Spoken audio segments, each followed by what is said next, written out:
Onke amehlo ajonge kwintetho yesizwe ezakwenziwa ngumongameli Cyril Ramaphosa epalamente ngokuhlwanje. Kulindeleke ukuba lentetho yakhe umongameli igxininisise ubukhulu becala kwindlela urhulumente azakuqubisana ngayo nemiba ephathelene noqoqosho, intswela-ngqesho kunye nobukrelemnqa. Kukwalindeleke ukuba ukhuseleko lube luqilima emva kwezoyikiso zokuba iqela le-EFF lizakuyigxobha-gxobha lentetho ukuba umongameli akamshenxisi umnumzana Pravin Gordhan ojongene namashishini oluntu.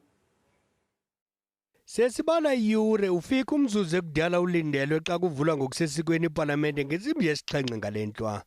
Onke amehlo aza kubethe ntsho kwindlu zomthetho xa umongameli Ramaphosa eyivula ngokusesikweni ngokwenzwa intetho echaza ubume besizwe. Kwizigrogriso ezenziwe liqela le-EFF lokuphazamisa intetho kamongameli, usomlomo umama uThandimodise uthi ipalamente iqule yaphethela izilungiselele nakubeni kungekho manyathelo atheni ewathabathileyo ukuqinisa ukhuseleko. There is nothing extraordinary.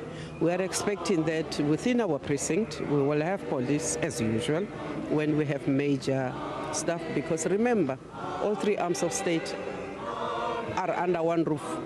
This is the only time that you bring everybody under.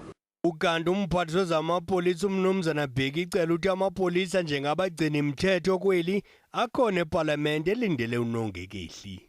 Namhlanje ebusuku ukuthi kufanele abantu baphephe balalele ngokunethezeka ikakhulu abantu abancane, abantu besifazane nabantu abadala. Besitshela amaphoyisa ukuthi agcizelele ukuthi akushoyo umongameli kuyenzeka ngaphandle. Abaphathiswa abayingxalenye egqugula lombutho ophetheyo nabafaka isandla ngentatho nxaxheba ekuqulunqeni lentetho kamongameli bavakalisa abakulindeleyo nabo kulentetho. President will be talking to them. People are looking forward to data costs that must fall, and he will be really addressing the country in terms of saying how do we work together in terms of ensuring that we ease business and make sure that people have access to information.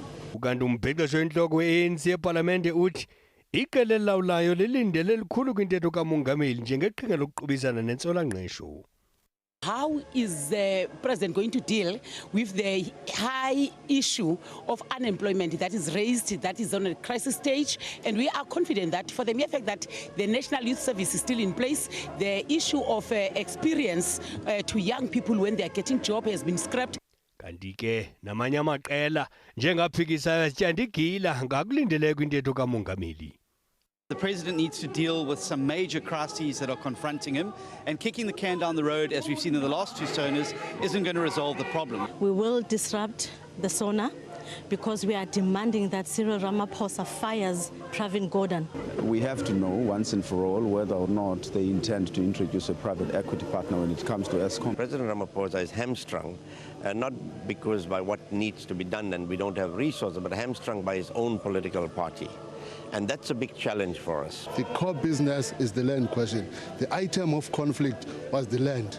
So we want them to tell us when are they going to give the land back to its rightful owners. Ukanti abantu ekuhlaleni njengabaserhafu empuma koloni nebhuqwa imbalela sithetha nje bathethe oluhlobo ngabakulindeleyo kwintetho kamongameli ngokukodwa ngomcimbi wamanzi.